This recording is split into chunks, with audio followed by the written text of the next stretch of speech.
ఉపాధ్యాయ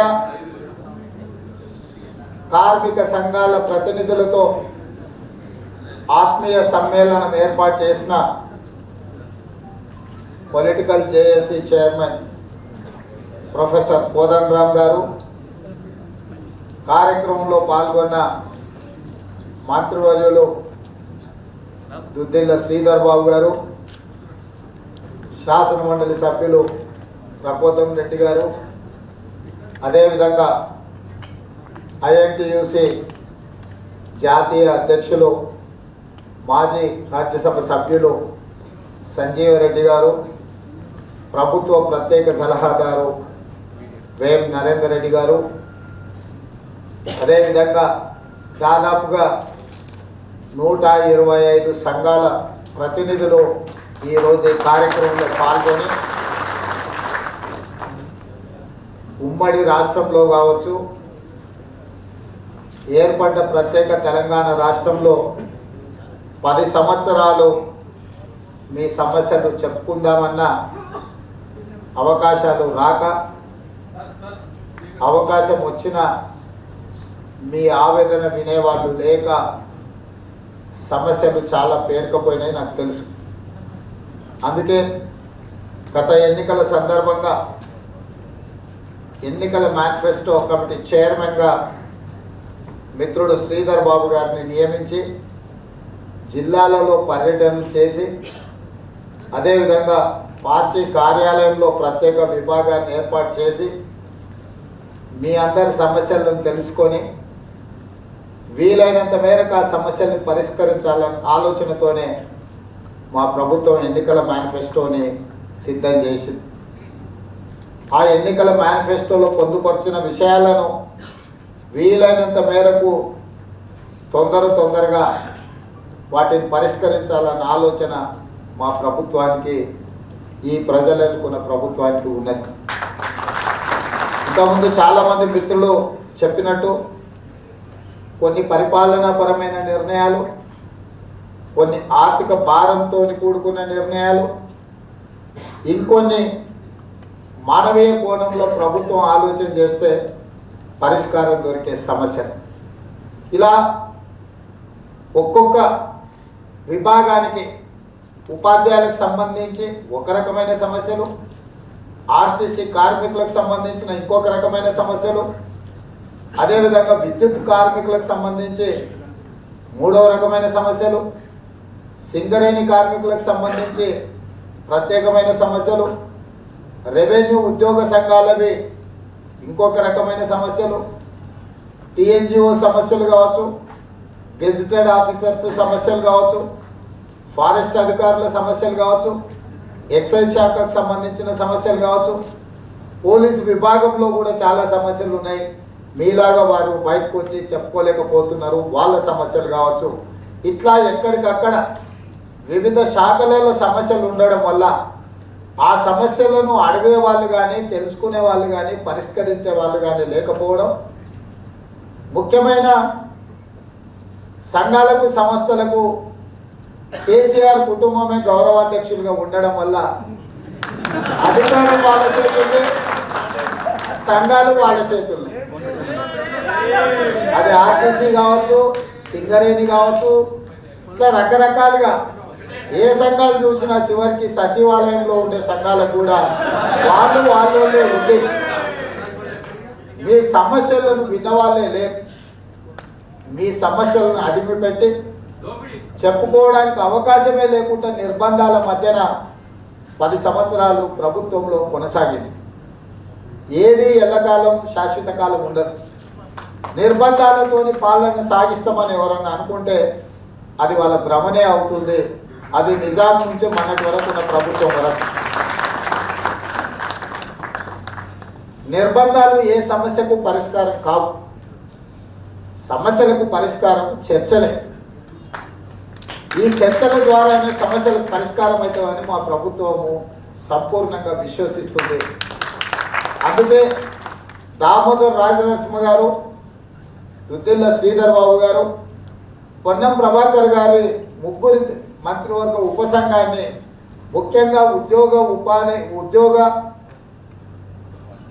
అదేవిధంగా ఉపాధ్యాయ కార్మిక సంఘాల యొక్క సమస్యలను వినడానికి వాటిని పరిష్కరించడానికి మంత్రివర్గ ఉపసంఘాన్ని ఏర్పాటు చేయడం జరిగింది. ఎందుకంటే ఇది ఒక నిరంతర ప్రక్రియ. ఈరోజు ఇక్కడికి రావడము మీ సమస్యల్ని వినడం కోసము, మీకు ఒక విశ్వాసాన్ని కల్పించాలన్న ఆలోచన. ఎందుకంటే ఇక్కడ నిలబడి చాలామంది ఎన్నో రోజుల ఆవేదన, సంవత్సరాల కొద్ది మీరు పడ్డ బాధన, మీరు వ్యక్తం చేసిన ఆవేదన నేను అర్థం చేసుకుంటాను. కానీ అక్రాస్ ద టేబుల్ ఇవి పరిష్కరించడానికి కూడా, ఎందుకంటే నేను మంత్రివర్గంలో మాట్లాడాలి, సంబంధిత శాఖ మంత్రులతో చర్చించాలి, విధానపరమైన నిర్ణయాలు తీసుకోవాలంటే నేను కూడా సహచార మంత్రివర్గంతో చర్చించకుండా సంబంధిత శాఖ మంత్రులు, సంబంధిత శాఖ అధికారులతోని విషయ పరిజ్ఞానము అవగాహన చేసుకోకుండా ఇక్కడ వేదిక మీద నుంచి మీరు అడగంగానే నేను చెప్పిననుకో అమలు చేసేటప్పుడు కొత్త సమస్యలు వచ్చే అవకాశం ఉంటుంది.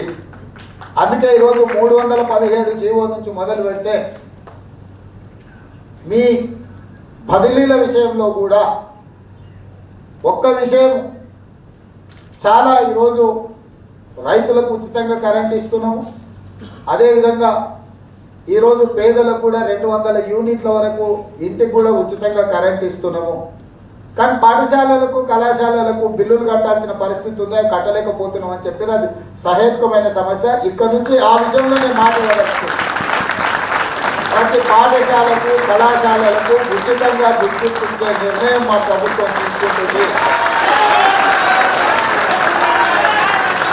12 తారీఖు రోజు మంత్రివర్గంలో మా మిత్రుడు శ్రీధర్ బాబు గారి అనుమతితో, ఎందుకంటే విద్య మీద పెట్టేది ఖర్చు కాదు, అది పెట్టుబడి, భవిష్యత్ అభివృద్ధికి ఉపయోగపడేది. అది మన పిల్లల కోసమే కదా, వాళ్ళు ఎవరు బయట వాళ్ళు కాదు, ఎవరు ఇంటికి తీసుకెళ్లారు. అది టీచర్లో లేకపోతే అక్కడ ఉండే సిబ్బంది ఎవరు ఇంటికి పట్టుకెళ్ళేది కాదు. ఇవాళ ఎన్నో సాంకేతికపరమైన టెక్నాలజీ రిలేటెడ్ వస్తువులను పాఠశాలలకు ఇస్తున్నాం. అవి ఇచ్చే లాభం విద్యుత్ ఇవ్వకపోతే దానివల్ల ప్రయోజనం ఏమున్నది? ఇది ఒక చిన్న విషయం. అంటే దీన్ని లాజికల్గా ఆలోచన చేస్తే, రెండోది ప్రభుత్వం ఇస్తేనే వాళ్ళు కడతారు, పోని వాళ్ళు ఎవరైనా ఇంటికెళ్ళి కడతారు. అది లేదు. ఈ చేతితో నుంచి ఈ చేతితో తీసుకునేది అంటే ఇచ్చుడెందుకు, తీసుకునేది ఎందుకు, అల్టరే అయిపోయే పనిది. కాబట్టి పాఠశాలలో, కళాశాలలో విద్యుత్తును ఉచితంగా ఇచ్చే బాధ్యత ప్రభుత్వం తీసుకుంటే 12 తారీఖు నాడు ఖచ్చితంగా మంత్రివర్గంలో ఆమోదం పొందే విధంగా నేను చర్యలు తీసుకుంటానని తెలియజేస్తున్నాను. రెండవది, పాఠశాలలో చిన్న చిన్న సిబ్బంది కూడా లేరు. ఆ పదాలు నేను చెప్పడం ఎందుకు కానీ, ఖచ్చితంగా పాఠశాలలు పొద్దున్నే లేచి తాళం తీసేటోళ్ళు, ఊడ్చేటోళ్ళు, గంట కొట్టేటోళ్ళు కూడా లేకపోతే బడెట్లో నడుస్తుందని నేను చిన్న లాజిక్. అందుకే తప్పకుండా దీనికి సంబంధించి చర్యలు తీసుకొని గ్రామ పంచాయతీలు అవసరమైతే వాళ్ళ నియామకం చేపట్టి వాళ్ళకి ఎంతో కొంత జీతం ఇవ్వడానికి ఏర్పాటు చేసి ప్రధాన ఉపాధ్యాయుడి ఖాతాలో ఆ పైసలు వేస్తే, ఎందుకంటే గ్రామ పంచాయతీ పైసలు ఇస్తే ఓడిసారి వాటికి కూడా వినాడు. అది కూడా సమస్య అయితే, జీతం తీసుకున్నావు సార్ నువ్వు చెప్తే తినాలి అంటాడు. అందుకోసం అలా ఇచ్చే కాస్తో కూస్తో జీతాన్ని కూడా పాఠశాల ప్రధాన ఉపాధ్యాయుడి ఖాతాలో వేస్తే ఖచ్చితంగా అది ఉపయోగం ఉంటుంది. దీనికి సంబంధించి కూడా ఒక మంచి నిర్ణయం తీసుకోవాలన్న ఆలోచన. ఇక బొగ్గు గనుల గురించి మా మిత్రుడు రియాజ్ గారు చాలా విషయాలు చెప్పారు. ఆర్టీసీ కార్మికులు అశ్వత్థామ కానీ, రాజిరెడ్డి గారు కానీ చాలా విషయాలు చెప్పారు. సంఘాలు రద్దయినాయని. ఎప్పుడు కూడా ప్రజా సమస్యలను పరిష్కరించాలంటే వాళ్ళ తరఫున ప్రాతినిధ్యం ఉండాలి. ఇది సంపూర్ణంగా నేను నమ్ముతాను. రిజిస్టర్డ్ సంఘాలు, రికగ్నైజ్డ్ సంఘాలు, ఈ రెండింటికున్న తారతమ్యం మీకు తెలుసు నాకంటే ఎక్కువ. కాబట్టి తప్పకుండా అన్ని సంఘాల ఎన్నికలు పెట్టుకొని రికగ్నైజ్డ్ సంఘాలు ముందుకు వస్తే మేము వాళ్ళతో చర్చించడానికి, వాటిని పరిష్కరించడానికి, చట్టబద్ధంగా వాళ్ళతో ఒప్పందాలు చేసుకోవడానికి కూడా అవకాశం ఉంటుంది. రిజిస్టర్డ్ సంఘాలు అంటే నాకు నచ్చినంతో రిజిస్టర్డ్ సంఘం పెట్టి వాళ్ళతో సంతకం పెట్టించుకుంటే రేపు మీరే ఒప్పుకోరు. మళ్ళీ ఆయనకేమున్నదా సార్, మళ్ళీ ఆయనతో మాట్లాడి ఈయనతో మాట్లాడి కానీ మళ్ళీ మీ మధ్యలో కూడా కొంత భిన్నాభిప్రాయాలు వ్యక్తం కావడానికి అవకాశం ఉంటుంది. ఇట్లాంటి చాలా విషయాలు.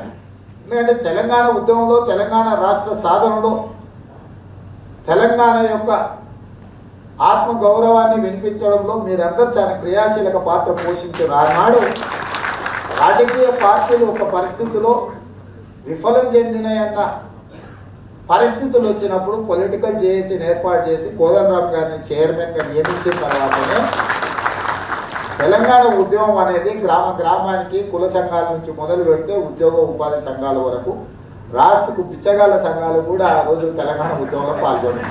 అది రిక్షా సంఘాలు కావచ్చు, ఆటో సంఘాలు కావచ్చు, ఇట్లా అన్ని సంఘాలు వచ్చిన తర్వాతనే పార్టీలకు అతీతంగా తెలంగాణ ఉద్యమం నడిపిన తర్వాతనే తెలంగాణ రాష్ట్రాన్ని సాధించుకుంది. ఏ ఒక్క రాజకీయ పార్టీ తామే సాధించినామని ఎవరైనా అనుకుంటే, ఎవరైనా మాట్లాడితే అది అసంబద్ధము, అది వాస్తవానికి దూరం అని చెప్పి నేను స్పష్టంగా నమ్ముతుంది. కాంగ్రెస్ పార్టీ తెలంగాణ ఇచ్చింది, ఎస్, ఇవ్వడానికి పరిస్థితులు ఖచ్చితమైన నిర్ణయానికి తీసుకోవడానికి దారి ఏర్పాటు చేసింది ఉద్యోగ ఉపాధ్యాయ కార్మిక సంఘాలే. ముఖ్యంగా విద్యార్థి నిరుద్యోగ యువకులు, విద్యార్థి అమరవీరులు, ఉస్మానియా కాకతీయ లాంటి యూనివర్సిటీలలో చదువుకుంటున్న వేలాది లక్షలాది మంది విద్యార్థులు ఉద్యమంలో ముందుభాగాన్ని నిలబడ్డారు. చాలా సందర్భాల్లో చంద్రశేఖరరావు అంటుంటాడు, చుక్క రక్తం చిందించకుండా నేను తెలంగాణ సాధించిన. ఇది ఎంత పశ్చాబద్ధమే. ఆయన రక్తం చిందించాలి, అంతవరకు కరెక్ట్. కానీ 1200 మంది పిల్లలు రక్త మాంసాలు ముద్దయి తెలంగాణ రాష్ట్రాన్ని సాధించింది. వాళ్ళది రక్తం కాదా? వాళ్ళ ప్రాణాలు కావా? అంటే చంద్రశేఖరరావు గారు ఎంత కన్వీనియంట్గా, ఎంత పశ్చాబద్ధం చెప్తాడు అనే దానికి ఒక ఉదాహరణ. ఇవాళ ఆ పిల్లలందరూ వాళ్ళ రక్తం కాదా, వాళ్ళ ప్రాణం కాదా, వాళ్ళ త్యాగం కాదా? మాంసం ముద్దయిపోయి కాలిపోయి శ్రీకాంతాచారి కావచ్చు, ఈశాన్ రెడ్డి కావచ్చు, యాదయ్య కావచ్చు, ఢిల్లీలో ఎర్రకోట ముందల ఉరేసుకున్న యాదిరెడ్డి కావచ్చు, కానిస్టేబుల్ కిష్టే రక్తం చిందలేదా? 303 తుపాకీతో కాల్చుకుంటే కానిస్టేబుల్ కిష్టే రక్తం ఈ తెలంగాణ భూమిని తడపలేదా? ఈ రక్తం చిందించినట్టు కాదా? కేసీఆర్ కుటుంబంలో ఉండే 4-5 రక్తం చిందించినంత మాత్రాన చెమట చుక్క కూడా కారలేదు. వాళ్ళకు రక్తం చిందించడం చాలా దూరం, అంత మాత్రాన చెమట కూడా తీయలేదు తెలంగాణ రాష్ట్రంలో అని చెప్పగలరా? అంటే చాలా కన్వీనియంట్ గా 100 రూపాయలు పెట్టి పెట్రోల్ తీయగలిగారు కానీ 10 పైసలు పెట్టి అగ్గిపెట్టారు. అంటే వాళ్ళు ఉద్యమాన్ని తమకు అనుకూలంగా మలుచుకొని తామే సాధించినమని చరిత్రలో రాసుకోవాలన్న ఒక ఆలోచన, దురాశ. అది తెలంగాణ బాపు అని చెప్పి నిన్నమన్న ప్రకటన చేసి ఎట్లనే ఇక ఇది వేదికనో కాదో నాకైతే తెలియదు, కానీ నిజమైన బాపుకు మందు వాసన అసలే పడదు. గుజరాత్లో మందు నిషేధం. ఇక మరి మన బాపు సంగతి అయితే నేను చెప్పాల్సిన నీకు తెలుసు. అంటే పోల్చుకుంటే కూడా పొంతన ఉండాలి కదా. పొంతైనా అతుకులేసినా అతికినట్టు ఉండాలి కదా. ఎవరితో మనం పోల్చుకుంటున్నాము? ఒకవేళ ప్రొఫెసర్ జయశంకర్ గారిని మనం ఆ మాట అన్నామంటే, తెలంగాణ బాపు అన్నామంటే ఒక అర్థం ఉంది. జీవితం తెలంగాణ కోసం అంకితం చేసింది. తెలంగాణ సిద్ధాంతకర్త ప్రొఫెసర్ జయశంకర్ గారు సొంతూరుని 10 సంవత్సరాలు తెలంగాణలో రెవెన్యూ విలేజ్ కింద ప్రకటించలేదు.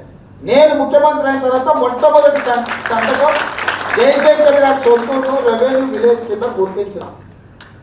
తెలంగాణ రాష్ట్ర సాధన కోసము సిద్ధాంతకర్తగా ఉన్న జయశంకర్ గారి సొంత ఊరు కేసీఆర్ గారు స్వయంగా ప్రకటించిన ముందు నేను చేస్తాను, కానీ ఆయన సొంత విలేజ్ను కూడా రెవెన్యూ విలేజ్ కింద ప్రకటించలేదు. మన ప్రభుత్వం వచ్చిన తర్వాత మొట్టమొదటి నేను సంతకం పెట్టింది జయశంకర్ గారి ఊరికి రెవెన్యూ విలేజ్ కింద. అంటే నేను అనేది ఇది నా గొప్పతనం అంటలే. ఇది ఒక బాధ్యత అని నేను చెప్తున్నా. ఇది తెలంగాణ ఆత్మ. ఈ తెలంగాణ ఆత్మను మనము గౌరవించకపోతే సమాజం మనల్ని గౌరవించదు. నేను ఎన్నికలప్పుడు స్పష్టంగా చెప్పిన, మీరు నా పాత్ర తీయండి. 6 గ్యారంటీలతో పాటు 7వ గ్యారంటీ ఇస్తున్నది తెలంగాణ ప్రజలకు స్వేచ్ఛనిస్తామని చెప్పి. ఇవాళ మీతో కలవడం, మీతో మాట్లాడుతున్నప్పుడు లోపలికి పోలీసులు వచ్చినా కూడా బయటికి పంపించిన మీరే, మీ దగ్గర మీకు నాకు మధ్య పోలీసులు ఎందుకు? నాకేమి హిడెన్ ఎజెండా లేదు కదా. మిమ్మల్ని ఏదో మోసపుచ్చాలని ఆలోచన చేస్తే మీకు మాకు మధ్యలో పోలీసులు ఉండాలి. ఎందుకంటే మీ నుంచి నన్ను కాపాడుకోవాలనుకుంటే నాకు పోలీసులు అవసరం. మీరు చెప్పేది వినడానికి, అందులో సహేతుకమైన వాటిని పరిష్కరించాలనుకున్నప్పుడు మన మధ్యలో పోలీసులు ఉండాల్సిన అవసరం లేదు. నేను కూడా సంఘాల నాయకులకు ఒకటే మాట చెప్పాలనుకున్నా. సమయం కొంత ఆలస్యమైన, పేరుకపోయిన సమస్యలు చాలా ఉన్నాయి కాబట్టి ప్రభుత్వం ఓపికతో మీ సమస్యలు వింటుంది, మీ సమస్యల్ని పరిష్కరిస్తుంది. పరిపాలన పరమైన నిర్ణయాలు అయితే ఇబ్బంది లేదు, అక్రాస్ ద టేబుల్ క్యాబినెట్లో చర్చించుకొని పరిష్కరిస్తాం. ఆర్థికపరమైన అంశాలకు నేను మీకు వివరించి చెప్పాల్సిన అవసరం ఉంది. రాష్ట్రం వచ్చినప్పుడు చాలా ఉపన్యాసాలు చెప్పినా, మీరు కూడా చెప్పారు. 72,000 కోట్ల అప్పు ఉండే, ఇవాళ 7 లక్షల కోట్లు దాటిపోయింది. ఇంకొక 1,00,000 కోట్లు బిల్లులు ఆయన చేసిపోయిన పాపం ప్రతి నెల నేను చెల్లించాల్సిన పరిస్థితి ఉంది. తెలంగాణ రాష్ట్రం వచ్చినప్పుడు రాష్ట్ర ప్రభుత్వం ప్రతి సంవత్సరము అప్పులు కట్టడానికి 6,000 కోట్లు కట్టి సరిపోయింది. ఇవాళ నేను వచ్చేటప్పటికి 64,000 కోట్లు ప్రతి సంవత్సరం చెల్లించాలి. ఇప్పుడు 70,000 కోట్లు చేరింది ప్రతి సంవత్సరం. అంటే ఏ ఆదాయం వచ్చినా, అంటే ఇది ఒక మన ఆదాయానికి ఒక పెద్ద గిన్నె అనుకుంటే, దీంట్లో పడ్డ ప్రతి రూపాయి మొదట కిందికి వచ్చేటప్పుడు అప్పులకు రిజర్వ్ బ్యాంక్ అప్పు కట్టినాక మిగిలితేనే మీ ఉద్యోగస్తులకు జీతభత్యాలు ఇవ్వాలి.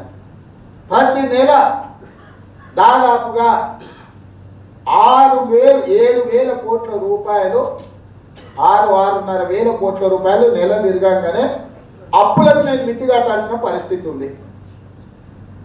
ఇంకొక 4,500 కోట్లు మీ జీతాలు పెన్షన్లకు ఇవ్వాల్సిన పరిస్థితి ఉంది. ఇవి నేను ఏం చేసినా ఏం చేయకపోయినా, నేను ఒకవేళ ఇంట్లోనే దుప్పటి కప్పుకొని పడుకున్నా, దాదాపుగా ఈ 12,000 కోట్లు, అంటే నెల తిరిగితే 12,000 కోట్ల రూపాయలు నేను పనిచేసినా పని చేయకపోయినా ప్రతి నెల 12,000 కోట్ల రూపాయలు కట్టాల్సిందే.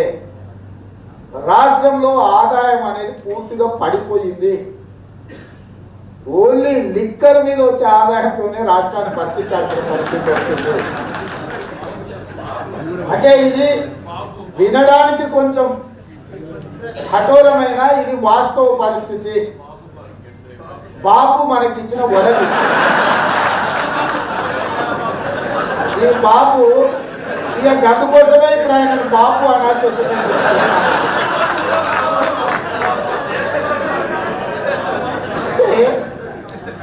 అందుకే మిత్రులారా, ఇవన్నీ ఎందుకంటే పరిపాలనలో మీరే ఉండేది. సంతకాలు ఫైనల్గా నా దగ్గరకు వస్తుంది. ఫైల్ కింద నుంచి 7 ఫైల్ మొదలు పెట్టినా మీ దగ్గరనే కదా మొదలవ్వాల్సింది. ఎందుకు ఈ వివరాలు, ఈ లెక్కలు నేను చెప్తున్నా అంటే, అట్లాంటి పరిస్థితుల్లో 20-25 తారీఖు వస్తే కానీ మీ జీతాలు వస్తున్నాయా వస్తలేవో పరిస్థితి. నేను రాగానే అధికారులను, ఆర్థిక శాఖకు సంబంధించి మా ఉప ముఖ్యమంత్రి బట్టి విక్రమార్క గారిని, ఆర్థిక శాఖకు సంబంధించి మా మిత్రుడు శ్రీధర్ బాబు గారిని పిలిచి నేను ఒక మాట చెప్పిన, రాష్ట్రంలో పరిపాలన గాడిలో పడాలి. ప్రభుత్వం చేత జీతాలు పొందే ప్రభుత్వ ఉద్యోగులు కావచ్చు, కాంట్రాక్ట్ ఉద్యోగులు కావచ్చు, అవుట్ సోర్సింగ్ ఉద్యోగులు కావచ్చు, చివరికి పాఠశాలలో వంటలు ఉండే మా ఆడబిడ్డలు కూడా కావచ్చు, వాళ్ళు ఒక విశ్వాసం నమ్మకంతో ప్రభుత్వంలో పనిచేస్తుంటే ప్రభుత్వానికి పనిచేస్తుంది. వాళ్ళని పని చేయమని మనం అడగాలి. నువ్వు ఎందుకు పని చేస్తలేవు అని ప్రశ్నించాలంటే 1వ తారీఖు నాడు వాళ్ళకి జీతం ఇవ్వాలి. యజమానిగా మనం బాధ్యతాయుతంగా వ్యవహరిస్తే మనతో పనిచేసే వాళ్ళు మనకు నమ్మకంగా విశ్వాసంగా పనిచేస్తారు. ఇవాళ ఈ రాష్ట్ర ప్రభుత్వం ఒక యజమాని అని అనుకుంటే, ఆ యజమాని కింద మేము కూడా ప్రజాప్రతినిధులం కూడా ఆ యజమాని కింద పనిచేసేటోళ్ళం. మాది ఒక రకమైన బాధ్యత, మీది ఇంకొక రకమైన బాధ్యత.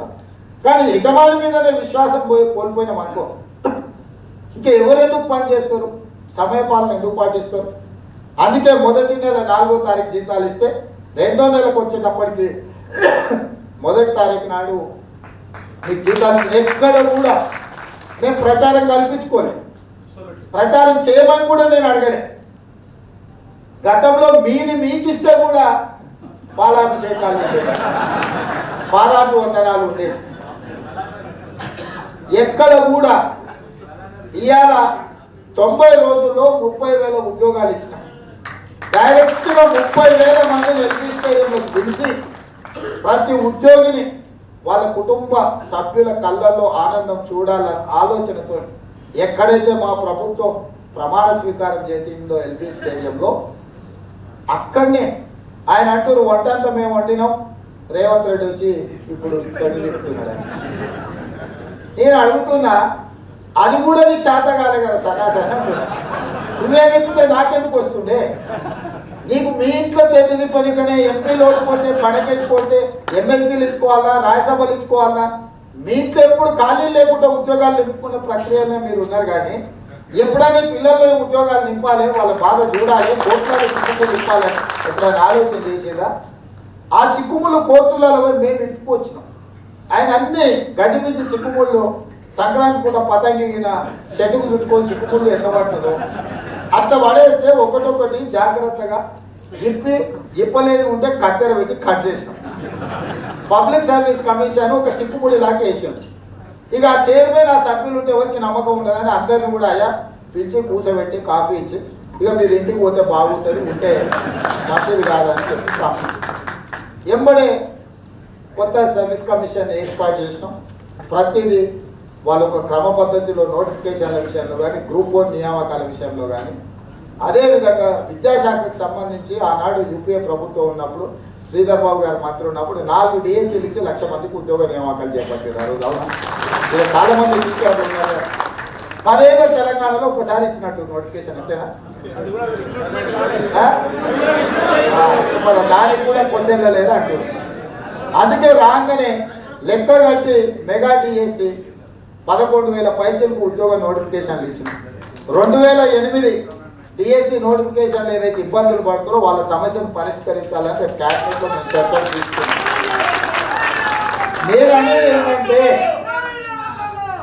నేను అనేది ఒక్కటే, ఈ ప్రభుత్వం మనది. ఈ ప్రభుత్వంలో ప్రజలు ఏం కోరుకుంటుందో దానికి సాంకేతికపరమైన సమస్యలు కానీ పరిపాలన సమస్యలు ఉత్పన్నం కాకుండా వాటిని పరిష్కరించాలని మేము ప్రయత్నం చేస్తున్నాము. దానికోసం నిరంతరం పనిచేస్తున్న ఈ 90 రోజుల్లో మీరు ఒక్కసారి చూడండి, ప్రతిపక్షంలో ఉన్నప్పుడు కూడా 18 గంటలు పనిచేయాలి, 10-12 గంటలు పనిచేస్తే సరిపోయింది. ఇప్పుడు 18 గంటలు పనిచేస్తున్నా. సమీక్షలు మీరు ఒక్క రోజు 1 గంట సెలవు తీసుకున్నట్టు ఎక్కడైనా మీరు మొత్తం ప్రతిరోజు నా క్యాలెండర్ డేట్స్ చూడండి, మా మంత్రులను చూడండి. ఎవరైనా సెక్రటేరియట్ లేకుండా కలవకుండా జిల్లాలలో పర్యటన చేయకుండా ఎప్పుడనుకుంటా ప్రతి శాఖ మంత్రి ఆ శాఖను పూర్తిగా అవగాహన చేసుకోండి, ప్రక్షాళన చేయండి, నిర్ణయాలు తీసుకోండి, నిర్ణయాల కోసం ఎదురు చూడకండి, మీ శాఖను మీరు నడపండి అని మంత్రులకు ఆ స్వేచ్ఛనిచ్చినాం. ఇవాళ సంఘాలు ఎవరు వచ్చినా స్వేచ్ఛగా మా దగ్గరకు వచ్చి చెప్పుకునే అవకాశం కల్పిస్తున్నాం. ఎందుకంటే వింటేనే కదా మాకు తెలిసేది, వినకుండా పరిష్కరించలేం కదా, ఎట్లా తెలుస్తుంది? నేనేం దేవుడిని కాదు కదా. ఇన్ని శాఖలలో ఇన్ని సమస్యలు, ఇన్ని లక్షలాది మంది ఉద్యోగస్తులు, వాళ్ళందరి సమస్యలను కూడా పరిష్కరించాలంటే వాళ్ళతో వినాలి. అందుకే ఈరోజు మిమ్మల్ని అందరినీ కూడా ఈరోజు కలవడం, మీరందరూ చేసే విజ్ఞప్తుల్ని వినడం. ఇప్పుడు రెవెన్యూ విభాగంలో ధరణి కావచ్చు, రకరకాలుగా మీరు ఒక్కొక్క శాఖ తీసుకోండి. ఏ శాఖను మేము అడ్రస్ చేయలేము మీరు ఒక్కసారి చెప్పండి.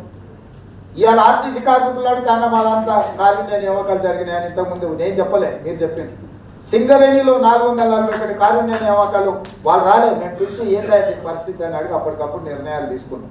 పోలీస్ శాఖలో, ఎక్సైజ్ శాఖలో, పారామెడికల్ దీంట్లో స్టాఫ్ నర్సుల విషయంలో అన్ని నియామకాలు ప్రతి డిపార్ట్మెంట్, ఈ డిపార్ట్మెంట్ అని కాదు, ఏదైనా పెండింగ్ సమస్యలు ఉన్న ప్రతి డిపార్ట్మెంట్ని పెంచి సమీక్ష చేసి అక్కడికక్కడ ఆదేశాలు ఇవ్వగలిగినట్టు ఇస్తున్నాం. న్యాయస్థానాలలో పెండింగ్ ఉంటే వాటిని కూడా పరిష్కరిస్తున్నాం. రిజర్వేషన్ల విషయంలో కూడా, ఉమెన్ రిజర్వేషన్ విషయంలో కూడా పెండింగ్ ఉండి సుప్రీంకోర్టు కొన్ని డైరెక్షన్స్ ఇచ్చింది. అది అమలు చేయాలన్నా ఇంకొకటి చేయాలన్నా తెలియదు. హారిజాంటల్ రిజర్వేషన్ తీసుకొని దాని ప్రకారం నియామకాలు చేపట్టినాం. ఇవాళ మేము చేపట్టిన నియామకాలలో వాళ్ళు 33% మహిళలకు రిజర్వేషన్ అంటారు. నేను ఇప్పటివరకు ఇచ్చిన ఉద్యోగాలను మా చీఫ్ సెక్రటరీ గారిని పిలిచి మనం ఇచ్చిన ఉద్యోగాలలో ఆడపిల్లలకి ఎంత వచ్చిందంటే 43% ఆడపిల్లల నియామకాలు చేపట్టినామని అధికారిక లెక్కలు పెట్టిండ్రు. రేపు రాబోయే శాసనసభ సమావేశాలలో మొత్తం లిస్టు ఆయన వస్తే ఆయనకే చెప్తా, ఆయన రాకపోతే ఆయన ఇంట్లో ఎవరు వస్తారో వాళ్ళందరికీ. ఎందుకంటే ఆయనకు నిజాన్ని ఫేస్ చేయడం ఆయన ధైర్యం సరిపోతలేదు. రెండవది, వాళ్ళ అల్లుడు తెలీదు నువ్వు వస్తే ఇబ్బంది అయితే నువ్వు రాక ఇంట్లో అని ఈయననే వస్తుంది. ఎందుకంటే ఆయన వస్తే ఈయన అడిగారు కాబట్టి. అదో రకం కుట్ర. ఏమంటామా? ఏం చంద్రశేఖరరావు గారు వస్తాను కొట్టమా తిట్టమా? ఎందుకు మాకేం కథ జ్ఞానం లేదా? మాకు సార్లు చదువులు చెప్పలేదా? మా తల్లిదండ్రులు మాకేమి మర్యాద నేర్పలేదా? ఎందుకు ఎందుకు అవమానించేటట్టుగా మేము వ్యవహరిస్తాం? కొన్ని నిజాలు చెప్తాం. అవి కఠోరంగా ఉన్నా కూడా వినాల్సి వస్తుంది. మనం చేసిన పాపాలు పోతాయా? కడుపుకుంటే పోతాయా? దాచిపెడితే మూసిపెడితే అట్టే ఉంటాయా? కొన్ని నిజాలు చెప్తాము. ఒకవేళ నీకు నచ్చిందా నచ్చలేదా వేరు. మేడిగడ్డ కుంగింది, చెప్పకుంటూ ఊపుటావా? మేడిగడ్డ మేడిపండు అయిందంటే చెప్పకుంటూ ఊపుటావా ఆయన వచ్చిందని. అన్నారం పగిలిందని చెప్పకుంటూ ఊరుకుంటావా ఆయన ఉన్నాడు కదా అని. ఒకవేళ నీకు వినడం కష్టం ఉండొచ్చు, తప్పదు కదా. కఠోరమైన కొన్ని వాస్తవాలను విని తీరాల్సిందే కదా. సో ఇప్పటికైనా 3 నెలలే ఉంటుంది, 6 నెలలే ఉంటుంది. ఏంది ఏం తమాషా అనుకుంటురా? ఏం అల్లా తప్పగా అట్లా వచ్చినామా? ఏమన్నా అయ్యే చెప్పుకొని వచ్చినాం అనుకుంటురా? ఎక్కడి నుంచి వచ్చినామా? కింద నుంచి కష్టపడకుండానే వచ్చినామా? కష్టం తెలవకుండానే వచ్చినామా? మీ అందరు అభిమానించి ఆశీర్వదించకుండానే వచ్చినామా? ఏమన్నా మా నౌకరి విరాసతులే మనం వచ్చింది అనుకుంటున్నారా? మా నౌకరి విరాసతులే రాలే. విజ్ఞతతో తెలంగాణ ప్రజలు లేదు మార్పు రావాల్సిందే, కాంగ్రెస్ రావాల్సిందే అని అనుకుంటే మేము ఇక్కడికి వచ్చి కూర్చున్నాము. సోనియా గాంధీ గారు తెలంగాణ రాష్ట్రం ఇచ్చిండ్రు. ఈసారి సోనియా గాంధీ గారిని గౌరవించాలని 4 కోట్ల తెలంగాణ ప్రజలు అనుకొని ఆశీర్వదిస్తే ప్రభుత్వం వచ్చింది. ఇది ప్రజలు ఎన్నుకున్న ప్రభుత్వం, ప్రజా ప్రభుత్వము. ప్రజా సమస్యల్ని పరిష్కరించే బాధ్యత మాది. 20 కాకపోయినా 10 అయితే గ్యారెంటీ. ఎందుకంటే 94 నుంచి 2004 వరకు టీడీపీ ఉన్నది, 2004 నుంచి 2014 వరకు కాంగ్రెస్ ఉన్నది, 2014 నుంచి 2023 వరకు టీఆర్ఎస్ ఉన్నది. మరి 2023 నుంచి 2033 వరకు ఉండాల్సిందే కదా.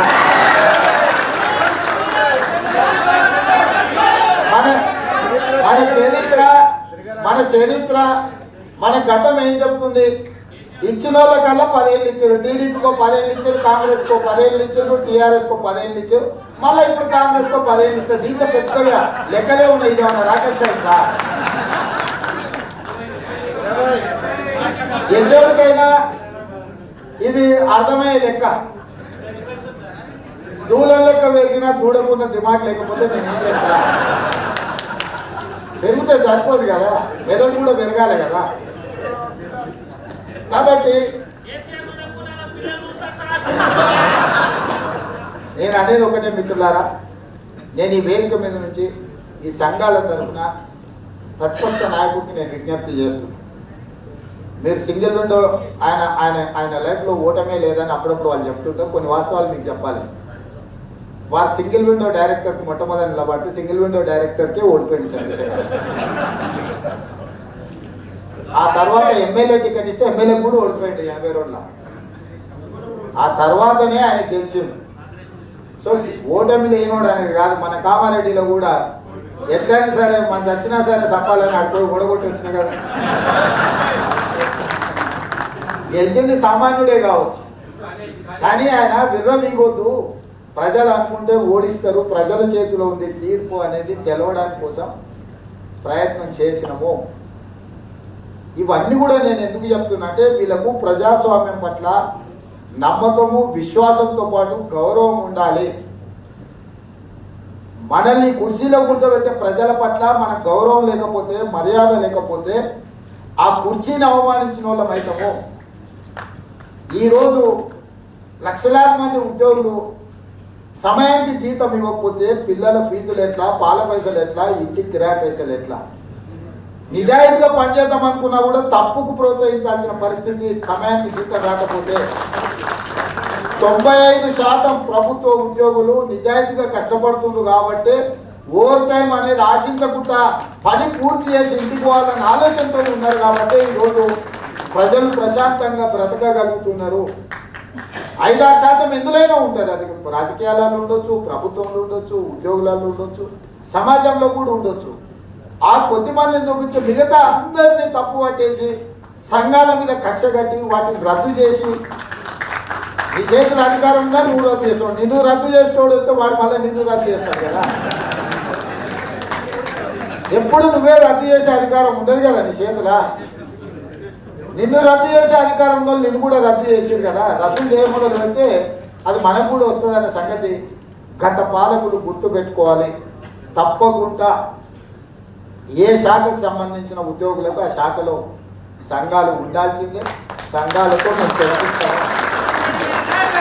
ఎక్కడికక్కడ మా మంత్రివర్గ ఉపసంఘం పెద్దలు దామోదర్ రాజనరసింహ గారు, శ్రీధర్ బాబు గారు, పొన్నం ప్రభాకర్ గారు కూర్చొని సంఘాల వారీగా, శాఖల వారీగా, ఎందుకంటే ఇది అంత ఆత్మీయ సమ్మేళనం. ఫస్ట్ మీకు ఒక విశ్వాసం కల్పించాలనేది నా మొదటి ప్రయత్నం. రెండవది, మీకు స్వేచ్ఛ లభించిందని మిమ్మల్ని మీరు గిల్లి చూసుకున్నా పర్వాలేదు కానీ మీకు స్వేచ్ఛ వచ్చింది. మేము మా ముఖ్యమంత్రి ముందర మేము మాట్లాడగలం, మా సమస్యలను ఎక్కడ పెట్టగలం, అవసరమైతే అరగంట కోసం వస్తే 2 గంటలు కూర్చోబెట్టగలం. స్వేచ్ఛ మీకు కల్పించాలనే ఈ ప్రయత్నము. మేము అనేది ఒక్కటే, ఏ విషయమైనా సరే డీటెయిల్స్ ఇక్కడ నేను వేదిక మీద నుంచి చాలా శాఖలకు నేను చెప్పలేను. ఎందుకనంటే దీని మీద ఏ రకమైన ప్రభుత్వంలో ఆర్థికపరమైన ప్రభావము, మిగతా అంశాలు సంబంధిత శాఖ అధికారులను పెట్టుకొని సంబంధిత శాఖ మంత్రులతో మాట్లాడకుండా నేను ఇక్కడ నుంచి చెప్పడానికి ఉండదు. మంత్రివర్గ ఉపసంఘము తప్పకుండా మీ సంఘాలతో, శాఖలతో ప్రత్యేకంగా చర్చలు జరిపి ఏ నిర్ణయం తీసుకున్నా మీ సంఘాలతో చర్చలు చేయకుండా నిర్ణయాలు తీసుకోము. మిమ్మల్ని పిలిచి మీతో మాట్లాడి, ఎందుకంటే ఇప్పుడు ఆర్టీసీలో ఒక్క మాట మాకు చెప్పినా మేమనంటే ఆయన రద్దే చేసే మంచి పని చేయడానికి ఇంకా చర్చ లేదని ఆర్టీసీ పట్ల మనం నిర్ణయం తీసుకున్నాం. చాలా విషయాలలో తీసుకోగలిగిన నిర్ణయాలు, ప్రమోషన్స్ కూడా చాలా డిపార్ట్మెంట్స్లలో వెళ్ళకపోతే ఆగున్నాయి. 15-20 మంది ఐఏఎస్ ఆఫీసర్లకు 4-5 ఏళ్ళ నుంచి పోస్టింగ్ లేకుండా ఉత్తగానే ఉంది. వాళ్ళు పొద్దునే స్నానం చేసి బట్టలు తోడుకుంటే ఏడుకోవాలని వాళ్ళకి తెలుస్తలేదు. ఐఏఎస్ అయి ఇంటి ముందర ఏడుకోతుంటే ఏడుకోతుంది. దోస్త్ ఆఫీస్లో పోయి ఎంతసేపు కూర్చుంటారా? పోయినా కూడా వాళ్ళకు కూడా పని ఉంటుంది కదా, పోయి వాళ్ళ శాఖలో వీళ్ళ శాఖల్లో కూర్చునేటట్టు ఉండదు కదా. అందుకే వస్తేనే ఎన్ని పోస్టులు ఖాళీలు ఉన్నాయి, ఎన్ని డబల్ 4-4, 5 ఒక్కరికి ఉన్నాయి, ఎంతమంది ఖాళీగా ఉండో లిస్టు పట్టుకురాండి అని చెప్పి. ఒక్క ప్రభుత్వ అధికారి కూడా ఖాళీగా ఉండదు. ఏదో ఒక శాఖలో వాళ్ళకు పోస్టింగ్ ఇవ్వాలి, వాళ్ళు పని చేయాలి, వాళ్ళతో మనం పని తీసుకోవాలి. పని చెప్పకపోతే మన తప్పు, చేయకపోతే వాళ్ళ తప్పు. సో పని చెప్పకపోవడం అనేది పద్ధతి కాదు అని చెప్పి ఈరోజు ఐఏఎస్లు కానీ, ఐపీఎస్లు కానీ, ఇతర శాఖలలో ఉన్న వాళ్ళందరినీ కూడా వాళ్ళకి పని కల్పించడం. చాలా శాఖలలో నచ్చితే నజరానా, నచ్చకపోతే జుర్మానా విధానంతో రిటైర్డ్ అయిన వాళ్ళకి కావాల్సిన వాళ్ళని తెచ్చి మీ నెత్తి మీద కూర్చోబెట్టింది. దానికి కూడా అన్ని శాఖల వివరాలు తెప్పించిన దాదాపుగా 1080 మంది 1100 మంది రిటైర్డ్ ఉద్యోగస్తులను రెగ్యులర్ పోస్టింగ్లలో తీసుకున్నారు. తొందరలోనే దాంట్లో ప్రాక్టికల్గా ఎవరు అవసరము, ఎవరు ఉండాలి, ఎవరిని తొలగించాలి అనేది కూడా ఆ శాఖల నుంచి కూడా మొత్తం వివరాలు సెకండ్ లెవెల్లో తెప్పించుకుంటున్నాం. తొందరలోనే వాళ్ళ నియామకాల వల్ల మీ ప్రమోషన్స్ ఏవైతే ఆగిపోయినాయో అది ఆ చైన్ రియాక్షన్ అంతా కూడా సిస్టమాటిక్గా రిజాల్వ్ చేయాలన్న ఆలోచనతో, పర్టికులర్గా ఇరిగేషన్లో, ఆర్ఎండ్బిలో, పంచాయతీరాజ్లో ఇంజనీర్లకి ఇది ఎక్కువ ప్రభావితం చూపించింది. వాళ్ళ ప్రమోషన్స్ అన్నీ ఆగిపోయినాయి. రిటైర్డ్ వాళ్ళని తీసుకోవచ్చు, ఓఎస్డి కింద తీసుకోవచ్చు, అవుట్సోర్సింగ్ కింద తీసుకోవచ్చు, లేకపోతే టెక్నికల్ సపోర్ట్ కింద తీసుకోవచ్చు. వాళ్ళ అనుభవాన్ని మనం శాఖలో వాడుకోవచ్చు, కానీ రెగ్యులర్ పోస్టింగ్లో కూర్చోబెట్టాల్సిన అవసరం లేదు. వాళ్ళ వాళ్ళ అనుభవం, వాళ్ళ ఎక్స్పీరియన్స్ ఉంది, 35-36 ఇయర్స్ వాళ్ళు ఒక్కొక్క శాఖలో పనిచేసినప్పుడు వాళ్ళకి ఏ పని చెప్పదలుచుకున్నా ఆ పనిలో వాళ్ళతోని పని తీసుకొని దానికి అవసరమైన జీత భత్యాలు కానీ వసతులు కానీ కల్పించవచ్చు. కానీ రెగ్యులర్ పోస్టింగ్లో కూర్చోబెడితే కింద ఉన్న ఆఫీసర్ కూడా పైకి ఎదగాలనుకుంటాడు కదా. జడ్పీటీసీ ఉన్న ఆయన ఎమ్మెల్యే కావాలనుకుంటాడు, ఎమ్మెల్యే అయిన ఆయన మంత్రి కావాలనుకుంటాడు, మంత్రి అయిన ఆ పై కూర్చి అడుగుతాడు కదా. సేమ్ అట్లనే మీ శాఖలో కూడా ఏఈకి ఉన్నాయన డి కావాలను, డికి ఉన్నాయన ఈ కావాలను, లేకపోతే టీచర్ ఉన్నాయన హెడ్ మాస్టర్ కావాలను, హెడ్ మాస్టర్ టీచర్లు ఉన్న వాళ్ళు జూనియర్ లెక్చరర్స్ కావాలని ఇప్పుడే వాళ్ళు చెప్పినట్టు సార్ మమ్మల్ని. అందుకే అంటే నేనేమంటున్నంటే ప్రతి శాఖలో ఆ వెసులుబాటు ఉండాలి, చెయ్యగలిగింది చెయ్యాలి, చేసే బాధ్యత మా ప్రభుత్వాన్ని. ఆ బాధ్యతను తప్పకుండా తీసుకుంటాము. 90 రోజులే నిన్నటికి ఖచ్చితంగా మీ అందరి మనసులో ఏముందో మీకు విశ్వాసం కలిగించే విధంగా వివిధ సంఘాలతోని మా మంత్రివర్గ ఉపసంఘం ప్రత్యేక సమావేశాలు ఏర్పాటు చేసి, ఎందుకనంటే ఇది ఒక అరగంటలో అన్ని శాఖల్ని సమీక్షించి అన్ని శాఖల పట్ల నిర్ణయం తీసుకోనికలేదు. మంత్రివర్గ ఉపసంఘం తప్పకుండా శాఖల వారిగా మిమ్మల్ని పిలుస్తారు, మాట్లాడతారు. అదేవిధంగా మీరందరూ గట్టిగా సపోర్ట్ కొట్టారని నేను చెప్తున్నాను.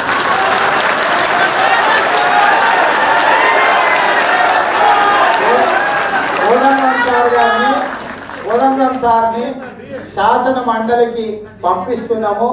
మన కోర్టులో వారిని నియమిస్తే చంద్రశేఖరరావు గారు హైకోర్టుకు పోయి కేసేసి వారిని ఆపాలి, అడ్డుకోవాలని ప్రయత్నం చేసిండు.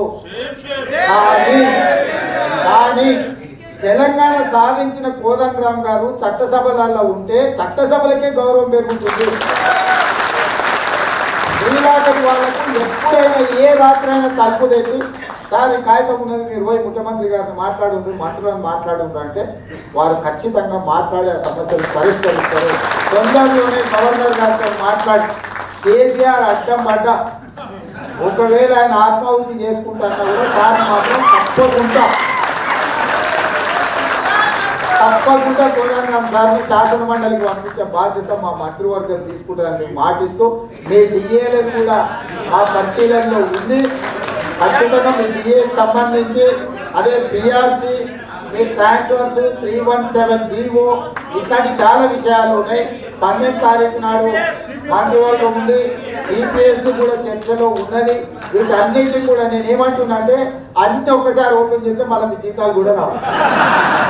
అది ఏంటంటే ఒక్కొక్కటి ఖచ్చితంగా ప్రయారిటైజ్ చేసుకొని మీకు ఏం చేయగలుగుతామో తప్పకుండా ఓపెన్ మైండ్తో చేస్తాము.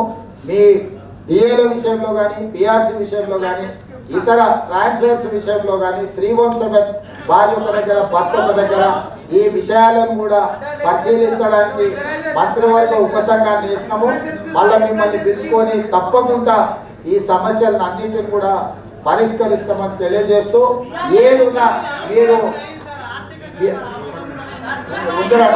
అన్నీ నా దృష్టిలో ఉన్నాయి, అవన్నీ మంత్రివర్గంలో మాట్లాడి నిర్ణయం తీసుకుంటాం. ఈరోజు మీ అందరినీ కలవడానికే ఈ సమావేశము. ఇది ఒక ఆత్మీయ సమ్మేళనము. ఈరోజు సమస్యలు వినడమే, ఈ సమస్యలన్నీ నోట్ చేసుకున్నాం. అక్కడ వేవి నరేందర్ రెడ్డి గారి దగ్గర మొత్తం మీరు ఇచ్చిన వినతి పత్రాలు ఉన్నాయి. అదేవిధంగా మా అధికారులు కూడా నోట్ చేసుకున్నారు. వీటన్నిటిని ఒక్కొక్క దాని తర్వాత ఒక్కొక్కటి వీటన్నిటిని పరిష్కరించే బాధ్యత మా ప్రభుత్వం తీసుకుంటుంది. మిమ్మల్ని సంప్రదించి మీతో మాట్లాడి నిర్ణయాలు తీసుకుంటామని తెలియజేస్తూ మీ అందరి దగ్గర సెలవు తీసుకుంటున్నాం.